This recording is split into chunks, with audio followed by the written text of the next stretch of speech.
for Cameroon in 2019 when some said there was going to be glissement. In 2020, with the outbreak of the COVID-19 pandemic, the nation still had the hope of organizing the biggest competition in African football history, that is the Africa Cup of Nations. In 2021, the nation prepared effectively for the organization of the competition, with internal political wrangling and internal pressure and names calling, projects earmarked, and people raising eyebrows as to how effective will be the African Cup of Nations in Cameroon. 2022, the debacle was set for February. Today, we are witnessing the conclusion of that debacle. That is the grand finale. That is to take place at the nation's political capital, Yaoundé, precisely at the Olympic Stadium, where the Pharaohs of Egypt are going to knock horns with the Teranga Lions of Senegal. Cameroons, on their part, have witnessed a competition as never witnessed before, as many sports pundits have described it as the best competition ever organized since the creation of the African Cup of Nations. As we conclude with the African Cup of Nations today, what stake has the competition been in Cameroon? What is did we succeed in organizing the competition and in meeting up with the objective as far as the political, economic, social, and the cultural aspect is concerned? How effective was the ongoing African Cup of Nations? How effective was the African Cup of Nations as we conclude? This is House of Commons with me, Tah Mai Jarvis. And before taking on that transition, just also to let you know that we will also be having contribution from the second deputy mayor of Tico. He's no other person than Mr. Winding Woodruff. He just messaged me that he's still on his way. He will soon be here when we effectively start the program. He will soon be here. Mr. Winding Woodruff is the second deputy mayor of Tico. He was booked as being part of the program, so he will soon be here. We'll take on this break. We'll be coming back.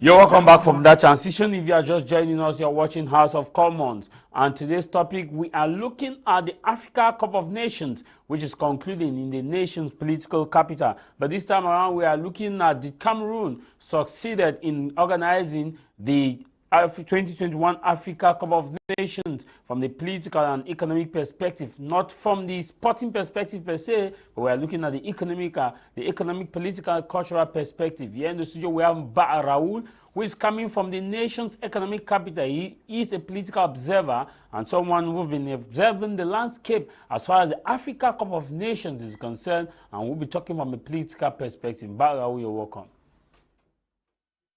Afternoon, Tah Mai Jarvis. Special greetings to the televiewers watching us. I just want to say people should stay calm and see what we have to offer. Thank you. As Yaoundé, you left Yaoundé very early and you are here in Douala for House of Commons. Yeah, should I say Yaoundé is fine because, when we are faced with multifaceted issues that are affecting our country, like the situation happening in Northwest, Southwest, the situation happening in the far north, I won't say Yaoundé is fine because when part of the country is not going well, the entire country as well is not going well. Thank you very much. Also, we have Nick Anu, who is joining us for the program today. Nick Anu, you're welcome and happy Sunday. Happy Sunday, Tah Mai Jarvis. Thanks for having me here once more, and we look forward to having a fruitful discussion for nation building. And good afternoon also to our televiewers, and I will say thank you for taking all the time to watch us, to learn from us. on our little experiences about our nation, about the AFCON. Thank you very much. As I did mention that we are also waiting for Mr. Winding Rudolph, who is the second deputy mayor of Tiko Council, the Tiko municipality. He is a chairperson or the chairman of the Kan village in Tiko, the Kan village in Tiko, which is one of the biggest Kan village and the most active since the Africa Cup of Nations started in Cameroon, and we expect him. Also, we have been joined by no other than Mr. Innocent Baruzi, who joined us this afternoon. Mr. Innocent, it's a happy Sunday to you. Happy Sunday to Mr. Jarvis. And I'm glad to be here once more again. And happy Sunday to all our viewers and my fellow panelists. Thank you. We'll set the ball rolling. I'll begin with you, Ba Raoul from Cameroon's political capital, Yaoundé. The competition started. I want us to look at the political, economic, and social perspective. First, we begin with the political perspective. When we look at the African Cup of Nations, did we succeed in passing the messages across for Cameroon, for the rest of the 23 African nations, as far as Cameroon peace nature is concerned? Tah Mai Jarvis, to ask a pertinent question like that one, if actually we succeed or not, I would say it's an understatement, because you know football is a tool, a scientific social tool that can be determined, that can be used to determine the fate or to see the love that our fellow compatriots they have. So at this particular moment, like I said, to say if actually it succeeds is an understatement, because if you look on the, because I want to believe that if we have to look it on the perspective of either trying to analyze it from two perspectives, like on the point of the pitch, on pitch and off pitch. Yeah, we are looking at on and off pitch. Yes, on pitch and off pitch. You discover that even at the level of the on pitch, Cameroon being the main host, there is a lot of expectation, which I want to believe that Cameroonians and Africans were expecting from Cameroon football players. But to an extent, I would say I'm really disappointed, especially with the management board, with the management committee, because I think that is 50 years today that Cameroon lastly hosts such competition in the home soil, which means that since 1972, it has given enough grounds for Cameroon to take that time, take that precious time to see that he organized himself. But to an extent, we realized that during 2019, our competition was being postponed, which is already a message to the inability of the regime to manage such competition. Like I said, since because when you see issues like that, you need to understand that there is a lot of internal problems, and once there is internal problems, you cannot see the thing to be effective. Like going also on the off pitch, I think, like I said, that football is a scientific tool that can be used to bring or to unite, because Cameroon, as we are talking, is going towards a collapsing regime. It could be an opportunity for the regime in place to make sure that it uses this football to unite, to solve pertinent issues like political issues that are affecting our country. When you say there were a lot of expectation that the CAN was going to bring, but these expectations have not been met, and when you say you said football is a unifier, yeah, where the regime in place is supposed to use it as a unifying factor to unite Cameroonians from the political perspective. But that's what the government say they are doing. For example, the government have been supporting and getting people to the pitches. The government has been there to ensure that a lot of things take their place. Are you by chance saying whatever the government has done is ineffective? Mr. Tah Mai Jarvis, I will say, to be honest with you, you know, at a position like this, like looking on the offshore, let's first forget let's look critically into the political state, because I want to believe that the primary objective that this tournament could have been used, should be the primary objective was to use it as an opportunity to solve pertinent issues. Like when I talk about pertinent issues, like at this critical moment where our economic is going down, where there is political instability, I think that it could be a room for the regime, because we remember that before the tournament was to begin, the president mentioned categorically clear that this is an opportunity for us to prove to the world that Cameroon is African in miniature. Let's prove to the world, and let's see how sons and daughters all over Cameroon come together and see that we bring peace at least to our nation by supporting the AFCON. So my expectation at this critical moment was like the president should first make sure that he grants a presidential pardon to all the political prisoners, those that are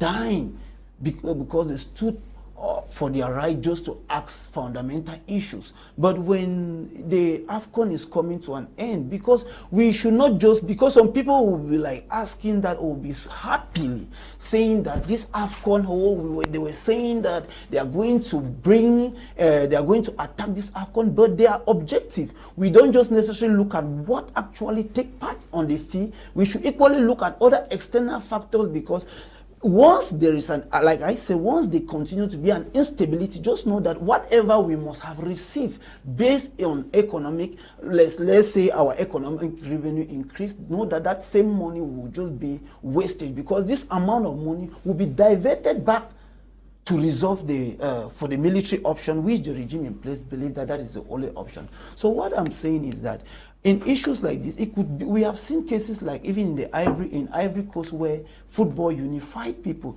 and primary objective, like what I'm saying is, football is a factor to bring unity in terms of political instability. So I'm saying that it could be an opportunity for the government to make sure that it grant, at least call those people, give presidential, because the first step, like I have been saying it, is to entrust confidence to the people. Once there is no confidence, just know that the situation that we are facing will still be under the same umbrella. So this is an opportunity it's not too late for the president to still grant amnesty to all the political prisoners, especially those in the Northwest and Southwest, and those equally militants of the opposition political, which today they have been condemned just because they stood up to ask that, please, there is a war in Northwest and Southwest. Today they have been given 5 years, 7 years in prison. So I think that it is not too late, like I said, for the president of this country to use this opportunity before even going to the stadium to give a presidential pardon. That would be a procedure to bring a lasting solution. Nick Anu, we were here when the competition started, and I'm sure you are here when it's ending. What will be your political appraisal as far as this competition is concerned? Yeah, politically, I think we've succeeded in organizing the competition, and the other factors like economic and social, I think the success in that area is limited. But I think the nation, they've tried politically to organize the competition, and it has come to a success. So he says there were a lot of expectations that were not met as far as granting political amnesty is concerned, and also ensuring that the people who are politically oppressed based on their views are given a position to talk freely in terms of galvanizing forces. But when we look at what the government have done so far, especially in ensuring that there should be peace in Limbe, in Boya, where security was tight and there was no incident in Limbe so far, is that not a success? That it is a success in the eyes of the government, but normally that's not what it was supposed to obtain. An AFCON competition was supposed to be organized in a free, fair and transparent or serene atmosphere, not like the atmosphere we observe on ground. I myself was in Limbe the day the competition was starting, and you could see the militarization of the city of Limbe, Boya, Tiko and the rest. The military was stationed in every junction. and they were moving, harassing people and the rest. I think that kind of gave a false image of the competition to the strangers who were coming to play that competition. We were supposed to organize our house as a nation, so that the AFCON, being a unifying factor, was supposed to be enjoyed by people, enjoyed by every citizen, not like what we observed. We observed that people were constrained or forced to go to the field to watch matches. Of course, the evidences of that are... No, but people were not forced. Now, nobody will say that he or she was giving a demand explication because he or she did not attend. There are many ways you can force somebody to go watch a match. They were forced technically. That is true. Yeah, technically forced. We saw the case of the staff of the University of Boya. We saw the case of the staff of the Boya Council and the rest. We saw how they were kind of... They may not have received a direct verbal way of saying that they must go to the field, but they were technically constrained to go watch matches because it's as if people were not agreeing with the atmosphere of the competition, and the fields were, in the first days of the competition, were virtually empty, and the government saw it as a blow. We saw also in the West region the same case, where the fields were virtually empty, and they had to use extra measures and make people to go to the field. And I think the government really lose a lot in this competition because most of the tickets were, people were going to the field without actually buying tickets, just for the fact that they wanted the fees to get fee, to prove to the world. I think in the nutshell, the government was just doing this competition to prove to the world that they themselves can organize something. Not like it was kind of it was for maybe the interest of the citizens of the nation. People were not allowed to enter into the field without the ticket. Perhaps the government bought the ticket. We don't know that, but the government is not supposed to buy tickets. The government had already spent a lot of money, which is not their money. No, but maybe the money is coming from sponsors within the allies that, okay, get your people to the field. And this money may be not necessarily coming from the government coffers, but the government has friends and it allies. An ally will not give you something for free, of course. The government was supposed to make a free and fair atmosphere for people to conveniently go to the field. If you look at the criteria for hosting an African Cup of Nations, you see that our nation did not merit to host that competition because most of the things, most of the conditions were not fulfilled due to poor management, poor organization. I think this competition will receive the hosting rights since January 2014. That was when Cameroon knew they will host the Nation Cup in 2019. And it was in 2019 we lose the hosting right and kind of exchange with Cote d'Ivoire. And all these years before 2019, from 2014 to 2019, the nation was supposed to be preparing. But what we saw is the money earmarked for the projects for the AFCON were embezzled, and up to today we have not seen anybody sanctioned. The fees were overtaxed. We saw situations of bags of cement costing 16,000 francs instead of the normal price everybody knows. We saw a trip of gravel costing 700 and something thousand francs, and up to today nobody has given an account for that. I think the government was not like very ready, and we instead saw political opponents who stood up to question all of this mismanagement. We instead saw how they were clamped down, in prison, and just for asking that they should give justification for the poor management of the project. We saw even today the Olembe multipurpose sport complex. Up to now that the tournament is ending today, as we speak, the complex is not completed. It has been narrowed down to just a pitch. The other aspect of the complex has not been completed. And we fear that after this competition, that or that complex will be abandoned. If we judge from the other aspect of Cameroon, other projects have been abandoned in the past. You also saw in Douala, it was a very tough moment going even to the field. Even if you bought a ticket to go to the field to watch a match, it was very difficult because of circulation. There were no roads going to go to the field. You saw going to Yasa or to the Japoma Stadium to watch a match. There are just two ways you can pass to go there. And the roads from Tradex Village to around to the bridge in Dibamba, which is around that field, was earmarked to be tarred since 2017. And we saw that how that project was abandoned in our own eyes. And up to today, that road has not been tarred. All of these things were supposed to be done before the competition. Okay. Yeah. Just to, you say,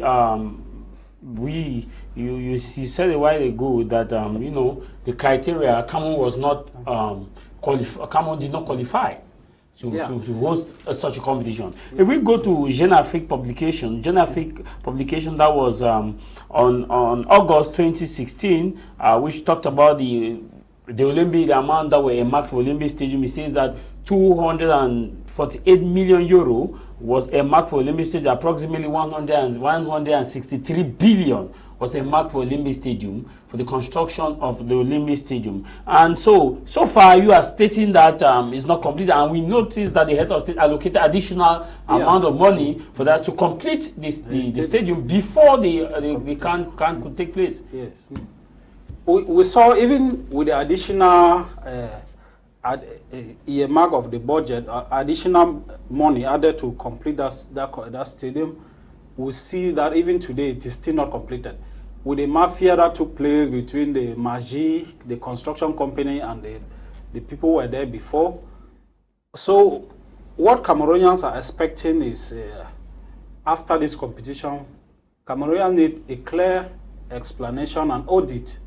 I think the President of the Republic should order a special audit to evaluate the constructions of all these stadia that were earmarked to host the competition, especially that of Olembe. Is a complex that we are hearing that is supposed to be named after him. Meaning that if it's a complex that is supposed to be named after the president is mismanaged and the funds embezzled, without if the president is really efficient in his action or in his duty or in his presidential duties, that Yaoundé or the Olembe Stadium where he is in Yaoundé, and a functional president should be able to, should not just sit and then just wait for things to be done. A functional president should be able to go to the project sites from time to time to see what is happening. But you cannot conclude that the president never went there for evaluation, because he may go there unofficially. But we are judging from what we're observing. We're judging from the end result. We are seeing that the end result is catastrophic. That's what will you for sure say that the Olympic Stadium is not stadium, keep aside the complex? You will say the stadium itself is not of well-classed. It's well-class. We cannot just say it's kind of near well-class, but the problem is the original intention of that stadium should be met. It's a complex. It's not just a stadium. But you remember in Brazil, when they hosted the World Cup, the construction was still going on even for the opening stadium. I think we Cameroonians should stop this aspect of comparing our failures to the failures of others. But these are countries ahead of us now. Not necessarily. They are still lagging behind. Not necessarily. Even in France, they are still in construction even when the competition is going on. We should not be comparing with France. Why can we not do something better than France? But at least we have bigger and better stadium, more than Benin, Chad, Central African Republic. Why should we still be comparing with countries that are backward? Yeah. So when we compare with the best, you say why should we? When we compare now, you say why should we? What should we compare with anyway? So we should not compare in terms of failure. Yeah, that's what I'm asking. So when we go to the top level, we say no, we should not compare with this top level. We'll come to Niger, Chad, Central African Republic. You say no, let's not compare with these guys. Then who then should we compare with? We should be at a level where they compare the best of us. Okay. Yeah, they should take examples from us. Innocent Brazil. Politically, have we succeeded? We can't. Yeah, actually, is yes and no. Because actually the image that the international community will see Cameroon now. They will see Cameroon as a very nonsensical country.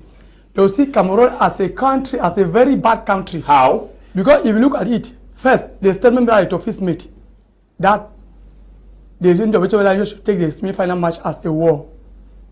Then the Egyptian coach said, the only thing Cameroon knows is war.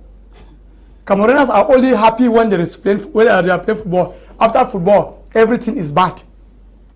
Just that statement is good that leaders, because I like that Etofis is the president of CAF. Yes, but it should not be like a pop, because me, I know he deserves it. So it should not make us to see as if he's a power monger. There are certain words that if you want to encourage somebody, there are certain when you want to, because it's the 21st century, people are well educated. Any statement that you make, people edit that statement. Yes, they decode it to find out everybody reason in his own way. And given the fact that they succeeded, the fact that they have hosted it means that they succeeded because there was a lot of politics that went behind. They play politics with CAF, play politics with FIFA, with everybody, and they succeeded to hold this CAF. But at whose expense? At the expense of the suffering of Cameroonians, at the expense of the suffering of the masses. Because Cameroonians are suffering. There is war in the southwest, there is war in the north, there is war in the east. Everywhere there is war. Prices of goods and services are increasing every day. Cameroonians are suffering. Some Cameroonians don't even have where to sleep. Farmers, if you see, yesterday I went to the market, 1 cup of ground or 200 francs. I almost went home. It was okay. If I go home now, why will I eat? So I just had to buy it. Why? Because farmers are not being subsidized. Because they don't subsidize farmers. To me, they would have used that money and open an agricultural bank, which farmers can go there and take loans, free loans, and use some time to pay. And they encourage farmers to even give them free fertilizer, free farm input, which they can use it to increase the output. There is Ndop rice there. Rice in Ndop. But we import rice every day. Nonsensical rice from China and other countries, of which Ndop rice is a very good rice. The government instead to embark, because now any reasonable government will ask herself, what will be the impact of what I'm doing to the life of the citizens first? But Cameroonians, our leaders were just happy to host the competition because they were looking for avenues where money will come and they will invest. I even remember that there was time that the workers at the Olympic Stadium strike because they were not paid. The government does not do anything about it. Workers are being paid, they are working, the government are not paid. But is it the government that pays workers at the Olympic Stadium or the contractors who have received the contract, which is worth 163 billion CFA? Now the fact is that every government, you have your law. For instance, the law in Cameroon states that every worker, you are supposed to pay your workers before the 8th of the previous month, meaning that the companies who have not paid their workers before tomorrow, I'm sure tomorrow no, before Tuesday, which is 8, latest Tuesday, means that they have gone against the law. So when you work, you are supposed to be paid. So if you work and you are not being paid, and the government of that country, and the worst thing is that foreigners are even the ones that come here and maltreat us, the government see it and they don't care. Yes, so politically, because people are suffering, people are dying in the north, people are dying in the southwest and northwest, people are dying in the east, but the Cameroon instead to sit down and strategize and look their friends that they have outside, because actually this competition was not hosted just because of the knowledge of the Cameroonians. Cameroonians ask assistance, they have friends outside. Yes, they have friends outside which they accept to enable them host this competition, and they assisted, but they cannot ask that help again from other countries to help them solve the problems which we are facing through. Look, the truth is that Cameroonians are suffering. Yes, Cameroonians are suffering. Because I don't know whether there is any country that is suffering like we in this country. Okay. Because, yes. You said that we are not in a rightful position to host this competition.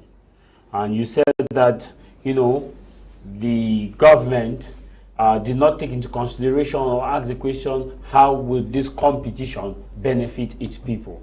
But are you stating that it's not benefiting Cameroonians in any way? Those people who are selling JCs, those who are selling vuvuzelas, those who are selling food, those hotels, those who are doing with logistics, transportation, medical personnel, those who were taken as hosts and hostesses, and also the market that these people visited. Are you saying that these are not the impact of the organization, that is not affecting anybody in any way? And are you also saying that you do not enjoy watching the football matches that were going on as far as CAN is concerned? Did you switch off your television because because you feel Cameroonians are not happy? No, what I'm saying is that the government, they succeeded to host the competition, but they would have thought of what, because the fact is that you are saying many people benefited, but the bourgeoisie benefited while the peasants suffered. That is true. Yes, the bourgeoisie because like myself, I'm a teacher. There are schools that I teach there part-time, which they pay me per period, and they said all schools should close at 1. So before tomorrow, then the competition will to before today, then the competition will end. I've lost not less than 40,000 francs for this month. And there are other teachers that teach in about 4 schools. All the schools are part-time. So which means that the proprietors of those schools will benefit, while the workers will not benefit. Because they did not teach. Because classes were to end at 1. Because classes were to end at 1. That is it. So you benefit, the bourgeoisie benefited, companies benefited, hotels managers benefited. But my problem now is there was a lot of work. I went to some of the villages, some of the African villages, Bonaberi. Now, you see how these workers are then I ask myself now, actually, according to the law, if you work part-time, overtime, you are supposed to pay. Most companies don't take it into consideration. Why? Because they know that we are suffering people. Because they know that we don't have a choice.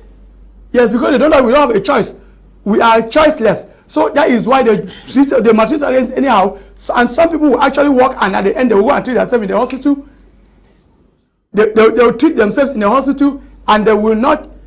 These companies will not care.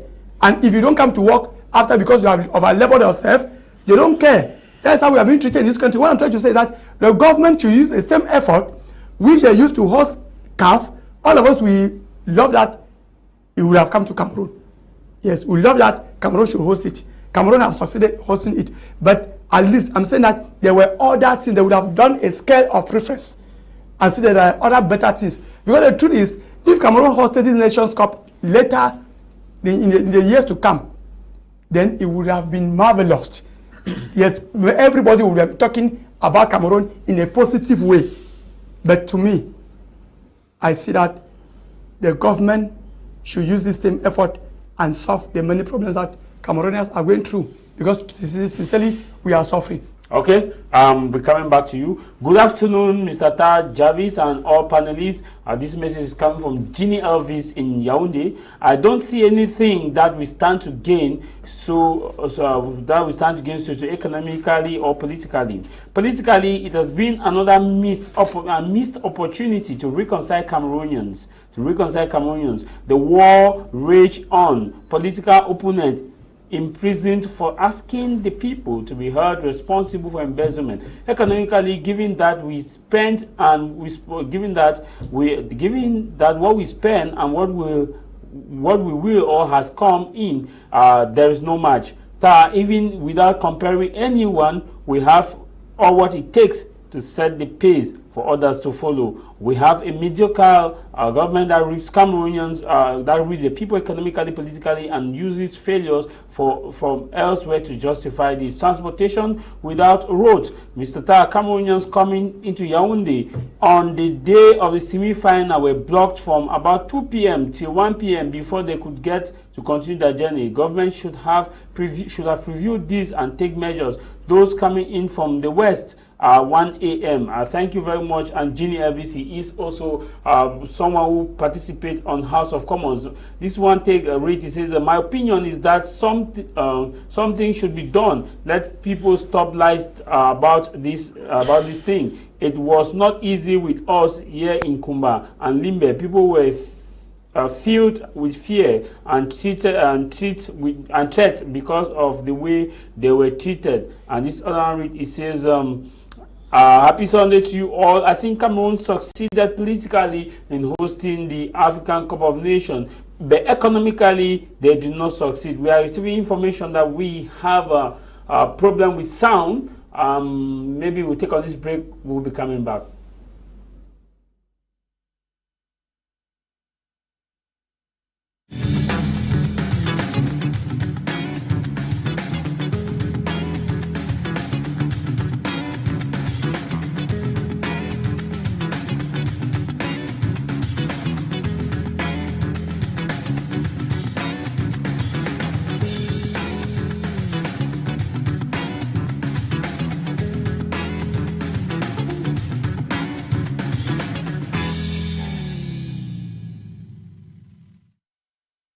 Mrs. Reed, you're welcome back. If you are just joining us, you're watching House of Commons. Happy Sunday to you guys in the studio. I think Cameroon, Nemposim Nepa Cameroon. Thank you very much. Cameroon, Nemposim Nepa Cameroon.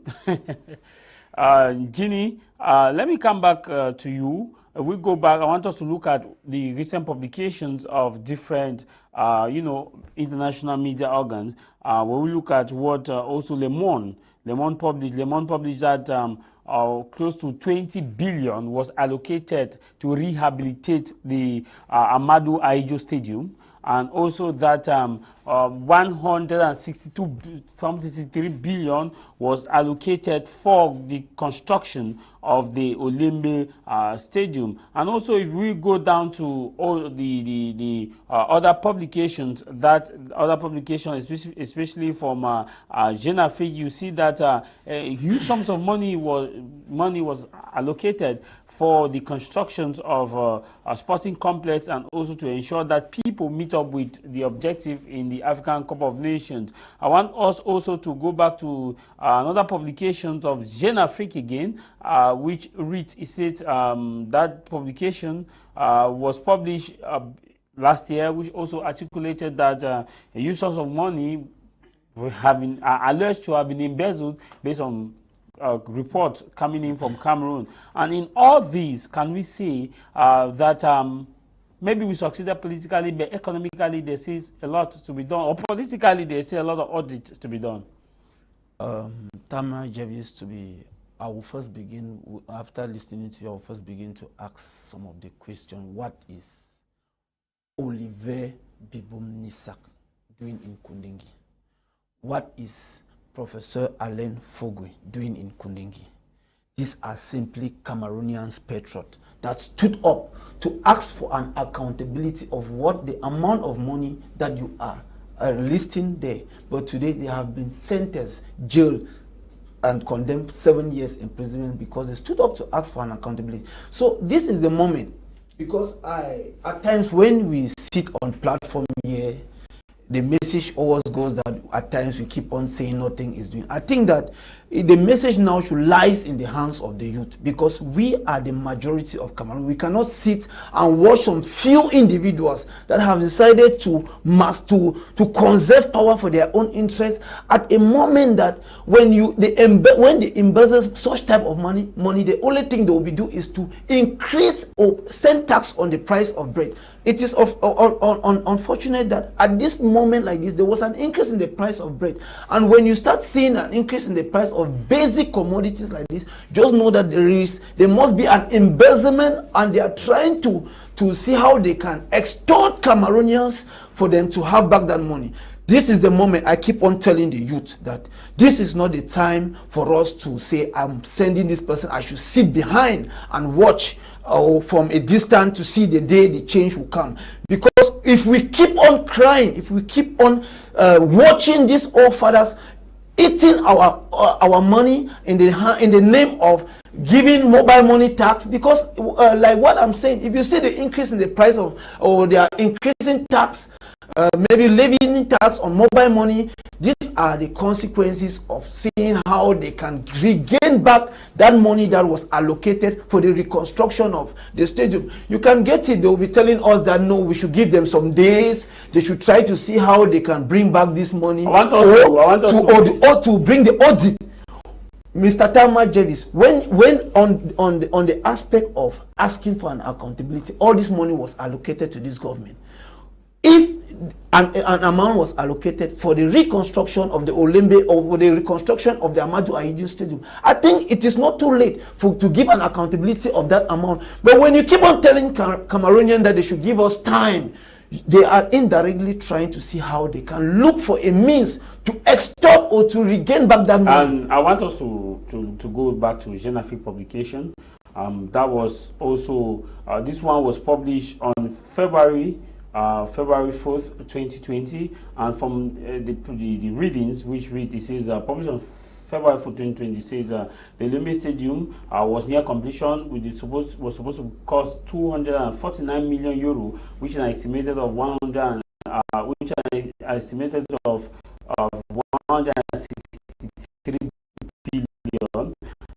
That from 81 to 148 million euro, making it the most expensive stadium in Africa. That's the most expensive stadium in Africa. That's the cost of building, which included, in addition, the stadium, a 5-star hotel, a shopping center, a cinema, a gymnasium, tennis court, basketball, volleyball courts, is considered exorbitant. And it went further in saying that paragraph 3, that in Douala the renovation of the reunification stadium should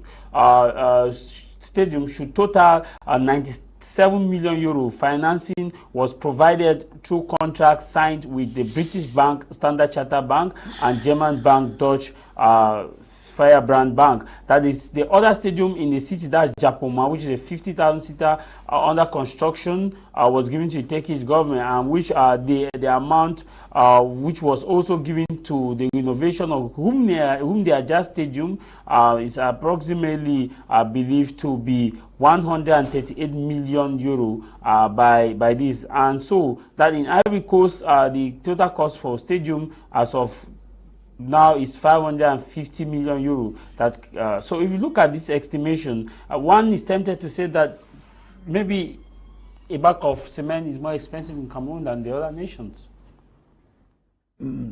Tah Mai Jarvis, to be at times when all these figures are that you are reading, the amount of money like this, at times I wept, because I'm someone that, to be honest with you, that is, I have that patriotism for this country. And that is why it takes me the courage and integrity to sit, to speak the mind of millions of Cameroonians out there, the youth that cannot be able to voice out that the grievances with this. You see, this at times I look at the government, and it's that type of pretentious government that we have. You cannot imagine that up to now, for those, I'm talking, Cameroonians are watching, those that live, let's say from those that live in Soa, maybe they are passing on their way to Kame. To be honest with you, if you look at the stage, with the same way that Ahmadu Ahidjo left that stadium, to be honest, I can tell you that the only renovation that must have been done there will be on the chairs. That ends at the level. What about the other money? The 20 billion was allocated for innovations now. That is what I'm saying, that let's, at the level of allocation, what else have been done with the rest of the amount of money? Maybe on the green turf, maybe on security, maybe on surveillance cameras. To be honest with you, Mr. Tah Mai Jarvis, to be honest, as I'm saying, Cameroonians are watching and they can testify. We don't yet, the government cannot sit now and proud even of a 5-star hotel in Cameroon. But I'm talking about a standard. The Olembe Stadium was supposed to have a 5-star. That is what I'm saying. And if by now we don't have it, it's a problem. It's a problem, and now it is a problem now, not to those in system, but it is a problem now to the youth. Because when we are faced with issues like this, we are the one facing the consequences. And it is the moment now for us to rise, okay, and say enough is enough. Because majority of Cameroonians are made up of the youth. I'm presently from the Northwest, to be honest with you. If you look at the road, so you are not living in Yaoundé now? Please, I'm living. You have not migrated to Yaoundé? No, I left from Northwest arrived in Yaoundé. From Yaoundé, I came now to Douala. So what I'm saying is, even look at the road. I've been listening to most people of the regime saying, because, oh, the insecurity, please permit me to divert now on the issue of road, because that is also a factor that we need to outline. We are looking at it is part of the economic issues as well. Because without roads,